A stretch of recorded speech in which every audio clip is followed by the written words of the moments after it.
नमस्कार, म प्रकाश घिमिरे। कार्यक्रम रूपान्तरणमा तपाईँलाई स्वागत छ। हामी यो रूपान्तरण कार्यक्रममा समष्टिगत विकाससँग जोडिएका विशिष्टीकृत विषयवस्तुमा विवेचना र छलफल गर्छौँ।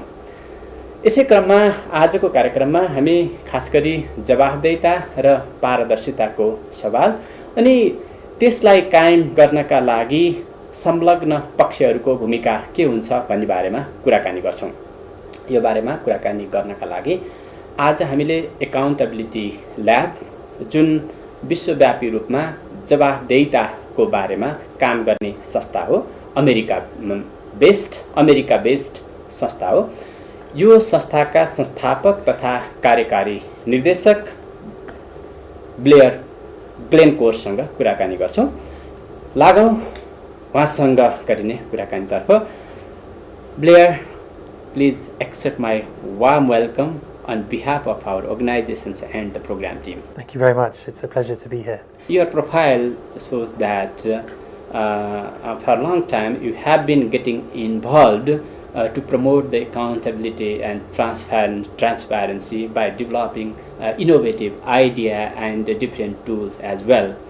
You are the founder of Accountability Lab, and at this time you are executive director of that organization, which is also operated in Nepal as well.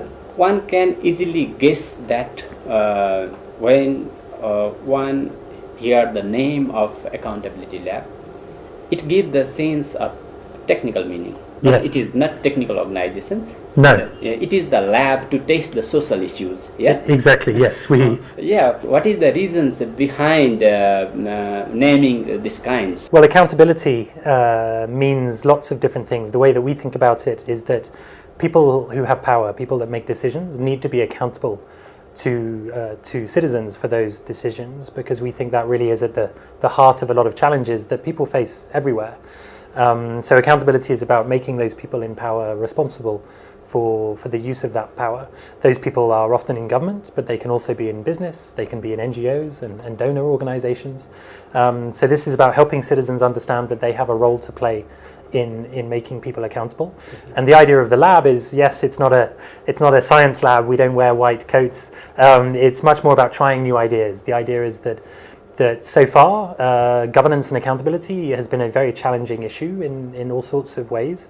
And we think there needs to be a new approach. We need to be more creative, more innovative. Mm-hmm. And so the lab indicates that we're trying new things and testing new ideas. Do you explore the new thing from your lab, or you just test and recheck and verify the existing issue in the society? We do both. There are wonderful ideas and wonderful people coming up with new approaches in Nepal. We are helping to find those people and helping them to build their ideas. So we help them refine them, we help them develop them.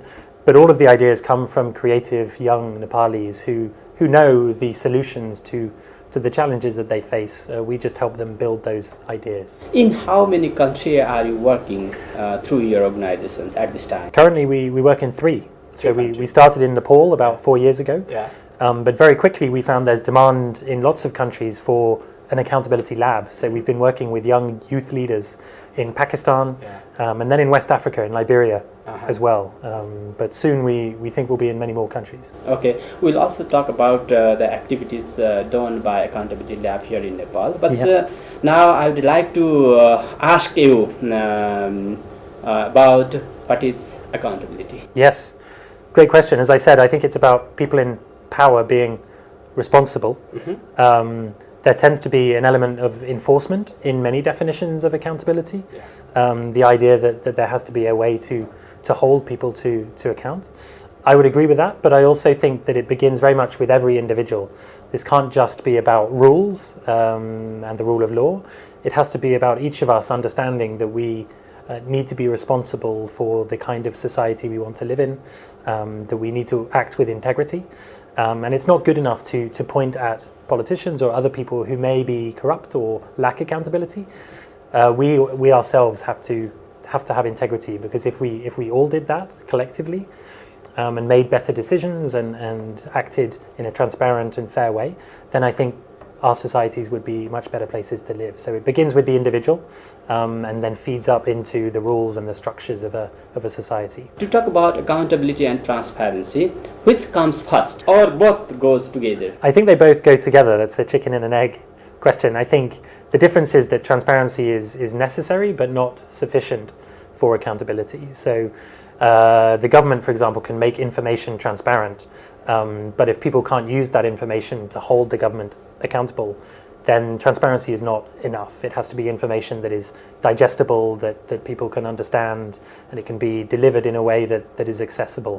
So transparency is very important, but I think there's an extra step to get from transparency to accountability and really create that feedback loop so that people in power are responsible. Your definitions or your idea, your experience indicates that there are lots of factors which are contributing to promoting the accountability or to disrespecting the accountability as well. What are the major factors that are promoting or decreasing the accountability? Political factor, bureaucratic factor, even mind of the peoples or societal factors. Which are the major factors? We see this as a mindset shift over time, which is why we're working with young people, because I think there are many structures in place, bureaucratic structures, relationships between people in power, incentives that do not necessarily lead to accountability. And those incentives, those structures are very entrenched. And what we think needs to happen is that this new generation of young Nepalis, if we can help them build their ideas and collectively begin to shift the way that they think about these issues, then they will be able to make different decisions 20 or 30 years from now. So it really is a generational process that's going to take a long time. But the issues are to do with politics, very much so, to do with economics, because where there are difficulties in terms of livelihoods and poverty and other issues, that feeds into issues of accountability. And then it's about enforcement and development of laws and organizations that can function effectively. Yeah, you are indicating that structure is one of the major things that contribute the accountability. Do you think the natural or inbuilt structure is contributing to promote the accountability or disrespecting the accountability, or it is artificial structure or let's say temporary structure or permanent structure? I think there are a number of different kinds. I think, as we've seen with the constitution here in Nepal, there are power structures that exist with certain groups of people that have more power than others, that affect the way that decisions are made, and those play into accountability as well. So I think for a system and a country to be accountable, ultimately there needs to be fair and inclusive decision-making processes. So those need to be developed in a way that is contextually relevant. So for Nepal, that means it really needs to be a national conversation about how decisions are made and who has control over power and resources. But I think it's also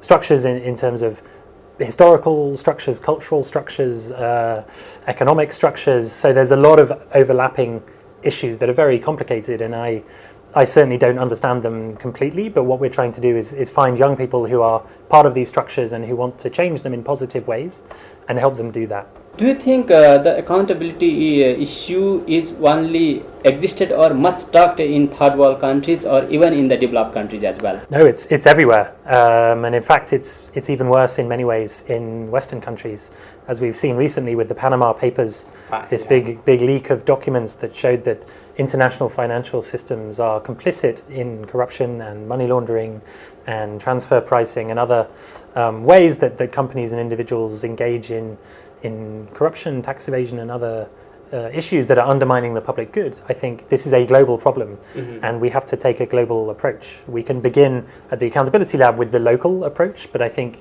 together we need to look at the international system as well, absolutely.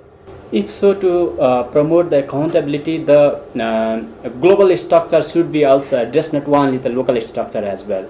Absolutely. So that requires reform of the banking system, reform of rules that govern transfer of money and resources, the ways that countries exchange information around issues of corruption and the ownership of companies, and so on and so forth, which are more technical financial issues in many cases, which is not what we're doing at the Accountability Lab, but certainly need a lot of attention. You have been prioritizing the youth as a major force that can fight for the accountability, and they can make their advocacy and lobby in favor of peoples that can balance the power and the structures and ultimately benefit the peoples by promoting the accountability. Yes.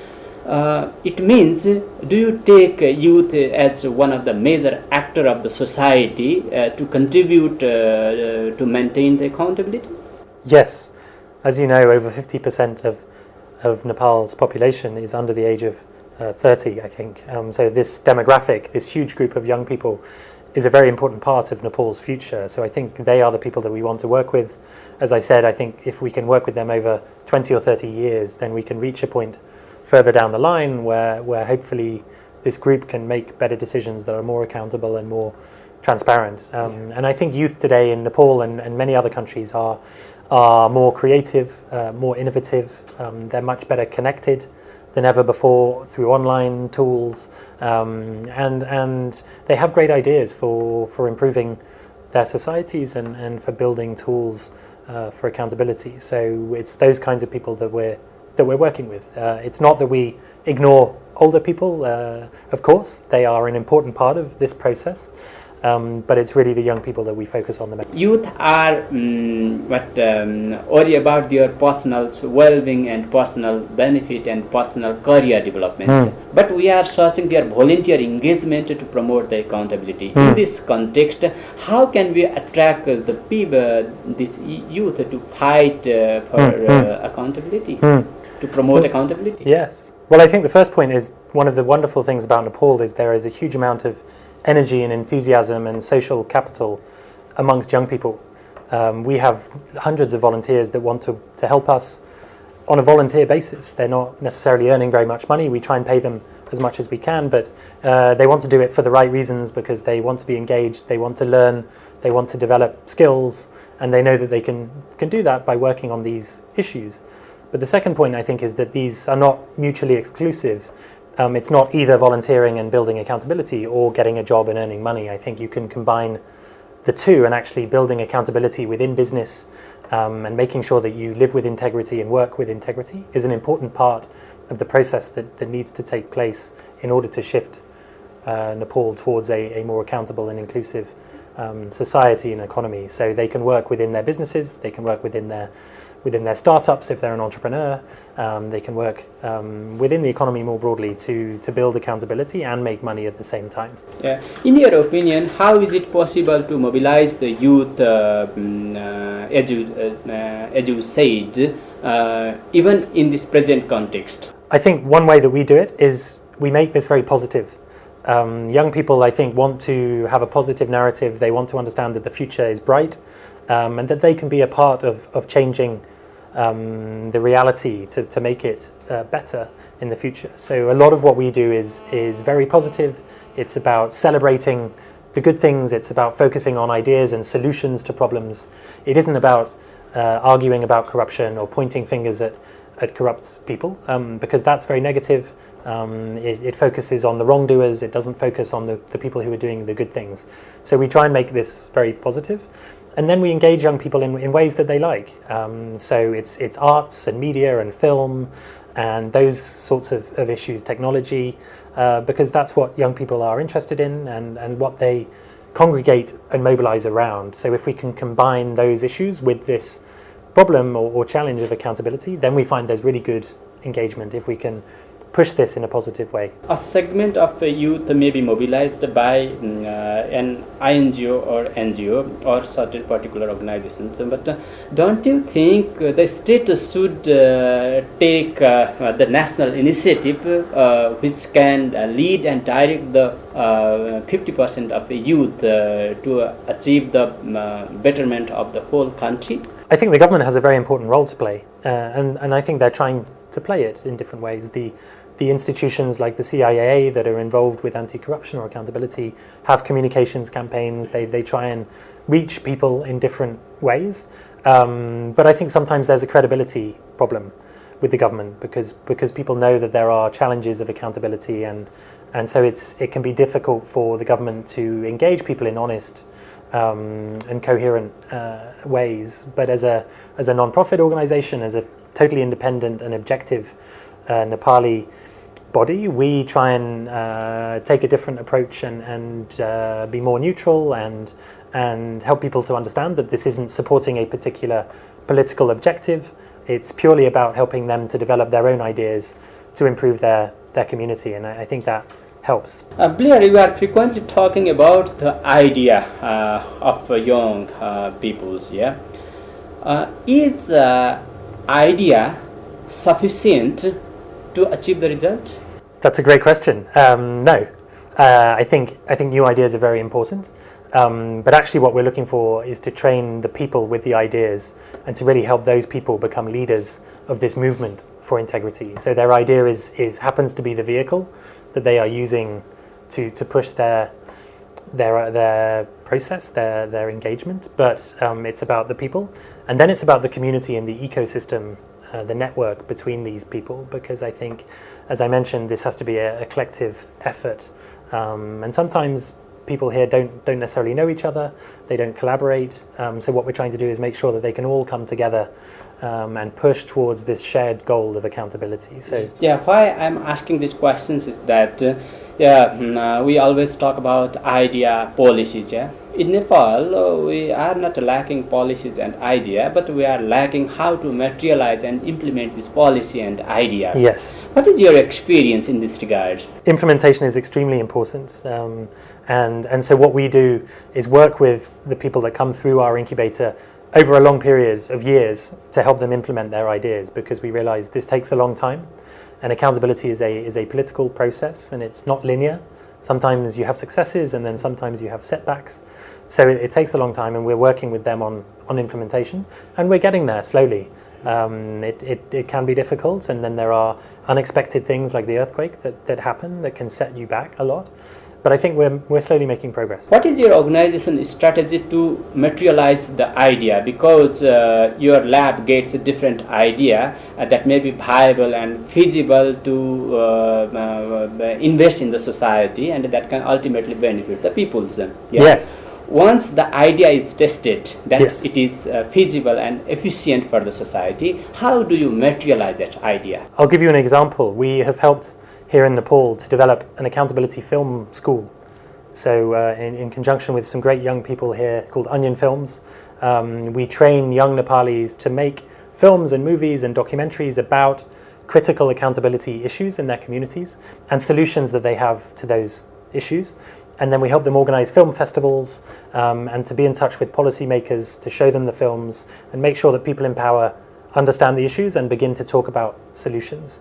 So we've provided those people in that organization with lots of training, technical training, but also training around what it means to be a person of accountability, a lot of hands-on mentorship to develop their communications, their strategy, their vision, their operations and systems, lots of networks and connecting them to the right people to help them grow their idea. And then when we can, we try and help them with fundraising to fund what they do, and then think about sustainability strategies and how they can build revenue streams to make this sustainable over time. So we provide them with a lot of support to make it happen. Have you got the expected results? Yes, we've now had 5 of these film schools, trained I think just over 80 students. And actually after the earthquake, we had a film school just about post-earthquake accountability problems, of which there were a number, and have just created 5 brilliant short films that we're releasing this week. And I think they're really affecting and generating a lot of conversation around some of the issues after the earthquake, and creating a bit of momentum around fixing these issues. So I think the impact has been significant. Accountability Lab Nepal office is working in 14 most affected district of the earthquake. Yeah. What are the activities that you have implemented in these 14 days? After the earthquake, we had a network of young people all over the country through our existing work. So we mobilized them into what we call mobile citizen help desks. These were groups of young volunteers who, to begin with, the day after the earthquake, began to try and solve specific problems for victims, helping them connect with their families, get the information that they needed to begin to organise themselves and so on. But shortly after that, we began to develop a more methodological survey to assess how citizens were feeling about the process of relief and reconstruction, how they felt about the performance of the government and donors, and what the key issues were that they were facing. Mm-hmm. So we collected a lot of data on a monthly basis and fed that to the government and to big international organisations to help them improve the way that they were making decisions, and then communicated those decisions back to communities so they understood the process. We also tracked rumours at the district level every week. So there were a lot of negative rumours, as you know, in all of the districts about what was happening after the earthquake, what was going to happen next. So we got validated information and provided that to people so they understood what was happening.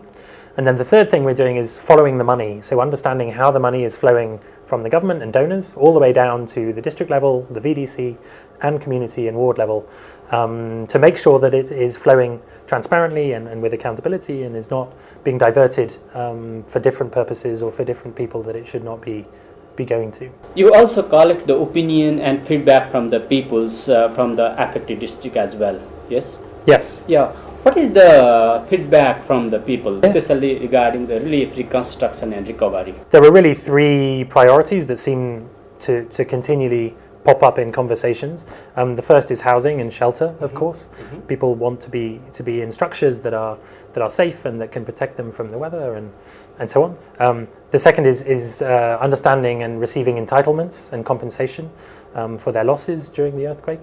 And then the third is clean water. To make sure that they have access to drinking water and so on. There are many other issues, but those tend to be the three that come through a great deal. And the overall sense, I think, is that people are beginning to feel more confident in the process of recovery. The numbers that show satisfaction have been going up slowly. There are still huge numbers of people who aren't satisfied and who demonstrate and show challenges in what's happening and are unhappy with the government and donors. But overall, the trend has been somewhat upwards. Now, after a year, we'll see what happens as we now shift more towards longer-term reconstruction rather than simply relief and recovery. Are they satisfied with the way, speed and technique that we are distributing the funding or other services to the earthquake affected people? It varies very much by district and by community. Overall, if you aggregate the results, about half of people are still not satisfied. So there's a significant proportion who are not satisfied with the way things are happening. To summarize the whole findings of your methodological survey, what is the degree of accountability? We didn't ask the question exactly how accountable is this process, and people have different opinions and conceptions of what accountability is. But I would say overall they feel that accountability is low but improving. And there are certain districts and certain places where it's better, and there are district officers who are really managing money well. Gorka, for example, there's really been some very good things happening, but other places where perhaps it's not quite as accountable. Yeah, Blair, do you think accountability issue itself is a very important issue, not only in the context of Nepal, but also in the context of whole universe? Yeah, absolutely. At this time, we are moving for reconstructions. Billions of dollars is going to be invested to reconstruct and recover the earthquake affected area. Do you think at this time we need a different kind of accountability initiative? I do. That's why we are the Accountability Lab, and we're trying to find different types of ways to build accountability and transparency and fight corruption in positive ways. As I mentioned, really building this around an idea of integrity and naming and faming, we call it, rather than naming and shaming bad people. So finding the good people, the integrity idols, the people who are really demonstrating these qualities, and working with them and helping them build and lead this movement, rather than focusing in the way that we have in the past on enforcement, on compliance, on workshops and trainings, which we think haven't really led to the kind of results that Nepal. At this time, how can citizens contribute to maintain the accountability, to make the state agencies and actor accountable? and make the resources that is invested in their area more transparent. I would encourage everybody to participate in the process of decision making as much as they can. They should be part of community meetings, they should be part of any audits or hearings that are happening in their communities around how money is being spent. They should speak consistently to local decision makers and local government officials and ask them difficult questions. Say, you know, how is this going? Where is the money? What have you done with our resources? How can we be part of the solution? How can we help you? We all have a role to play. We all have a responsibility to build accountability. So I would really say that that's what we all need to do. It takes energy and it takes commitment and it takes a collective effort, because if only a few people are trying to do this, it's much more difficult. Yeah, in this reconstruction campaign, is it the questions for only for state agency, or it is the questions for NGOs, INGOs, donor agencies and citizen as well? A very good point. It's absolutely about donor agencies, it's absolutely about NGOs, it's about the private sector, businesses, everybody has a role to play. It's about the media, telling positive stories, communicating what's happening in ways that are understood by people so that they know the facts and that they can be part of this process. So we absolutely, everybody has to be part of this. Again, last but not the least, I would like to draw your attention regarding the transparency in general. Yeah, Accountability Lab is starting Integrity Idol here in Nepal. Yes, yeah? yes. What is the meaning of Integrity Idol? What is the concept of Integrity Idol? We were watching Nepali Idol, the TV show, a few years ago, and we thought this is a great show. People are celebrating people who can sing. What about if we had a show where we could celebrate honest government officials? So we called it Integrity Idol, and we had volunteers who collected nominations from people all over the country for their Integrity Idol, local government officials who have integrity and demonstrate accountability. So we got hundreds of nominations. We had a panel that helped us narrow it to the top 5, and then we filmed those 5 and put their episodes on national television and asked people to vote for their Integrity Idol through a short code and online, and got thousands of votes, and then crowned the winner in a national ceremony that was again broadcasted on television. And it created a wonderful conversation around what it means to be a person of integrity in Nepal. Mm-hmm. So we've now done this 2 years running. This year we will do it again, and there's a lot more energy. I think there's huge amounts of engagement and excitement about the process this year, and we really want to help make this a positive story about the people doing good things to make Nepal a more accountable place. So please, I would encourage your viewers to look out for that on TV and to be in touch with us if they would like to be involved or nominate somebody for the competition. Okay, thank you very much for your precious time and wonderful conversations. Thank you. Thank you so much. दर्शकवृन्द, आज हामीले कुराकानी गऱ्यौँ Blair ग्लेनकोर्ससँग। उहाँ चाहिँ विश्वमै एउटा पारदर्शिता र जवाफदेहितालाई प्रवर्धन गरेर त्यसको अन्तिम लाभ चाहिँ नागरिकलाई दिन सकिन्छ भन्ने अभियानकर्ता नै हुनुहुन्छ। नेपालमा पनि एकाउन्टेबिलिटी ल्याब मार्फत उहाँले काम गरिराख्नु भएको छ र आजको कुराकानीमा हामीले कुराकानी गर्दाखेरि उहाँको भनाइ के रह्यो भने नेपालमा यो पुनर्निर्माणको अभियान चलिरहेको बेलामा धेरैभन्दा धेरै स्रोतको खर्च भइरहेको छ। त्यसैले गर्दा जवाफदेहिता र पारदर्शिताको प्रश्न अझ जाजल्यमान रूपमा उठिरहेको छ। यसमा नागरिकको सहभागिता अत्यन्त महत्त्वपूर्ण हुन्छ। त्यसैगरी युवाहरूलाई परिचालन गर्न सकियो भने त्यसले पारदर्शिता कायम गर्ने र जवाफदेहितालाई प्रदर्शन गर्नमा हामीले निकै राम्रो काम गर्न सक्छौँ। अनि अन्ततगतवा पारदर्शिता र जवाफदेहिता नभइकन नागरिकले विकासको अनुभूति गर्न सक्दैनन् र कुनै पनि राज्य, समाज र व्यक्ति समृद्ध हुन सक्दैन। त्यसैले पनि यो जवाफदेहिताको प्रश्न नेपालको सन्दर्भमा मात्रै होइन, विश्वभरि नै निकै बढ्दै गएको छ भन्ने कुरा आजको उहाँको कुराकानीबाट आएको छ। यही निष्कर्षका साथ आजको रूपान्तरण कार्यक्रम यहाँ टुङ्गिन्छ। अर्को हप्ता फेरि तपाईँ हाम्रो भेटघाट हुन्छ। आजलाई बिदा दिनुहोस्। नमस्कार।